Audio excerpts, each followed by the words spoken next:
गरुड़ पुराण के अनुसार मरने के बाद क्या होता है। गरुड़ पुराण में मृत्यु के बाद आत्मा के सफर और कर्मों के फलस्वरूप उसके अगले जन्म या मोक्ष का विस्तृत वर्णन मिलता है।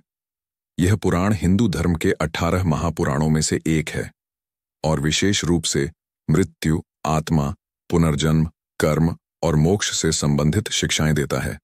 गरुड़ पुराण के अनुसार मृत्यु के बाद आत्मा की प्रक्रिया, प्राणों का निकलना।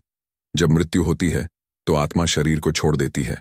उस समय आत्मा को बहुत पीड़ा होती है, खासकर यदि मृत्यु असामयिक या कष्टदायक हो। यमदूतों का आगमन, आत्मा को उसके कर्मों के आधार पर यमदूत पापी आत्मा के लिए या देवदूत सत्कर्मी आत्मा के लिए लेने आते हैं।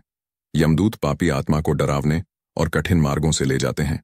सूतक अवधि और प्रेत अवस्था, मृत्यु के बाद आत्मा प्रेत अवस्था में 13 दिनों तक रहती है। इस दौरान उसे अपने जीवन के कर्मों का एहसास कराया जाता है। परिवार द्वारा 13वीं संस्कार और पिंडदान से आत्मा को शांति मिलती है। यमलोक का मार्ग, आत्मा को यमलोक तक पहुंचने के लिए 12 महीनों का समय लगता है।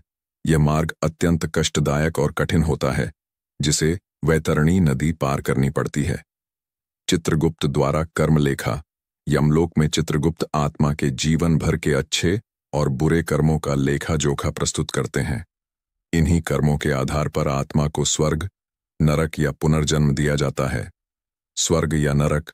स्वर्ग, अच्छे कर्मों के फलस्वरूप आत्मा को स्वर्ग में सुख भोगने का अवसर मिलता है। नरक, बुरे कर्मों के कारण आत्मा को विभिन्न प्रकार की यातनाएं सहनी पड़ती हैं। नरक के 28 प्रकारों का वर्णन गरुड़ पुराण में मिलता है। पुनर्जन्म, जब आत्मा स्वर्ग या नरक में अपने कर्म फल भोग लेती है तो उसे पुनर्जन्म के लिए भेजा जाता है।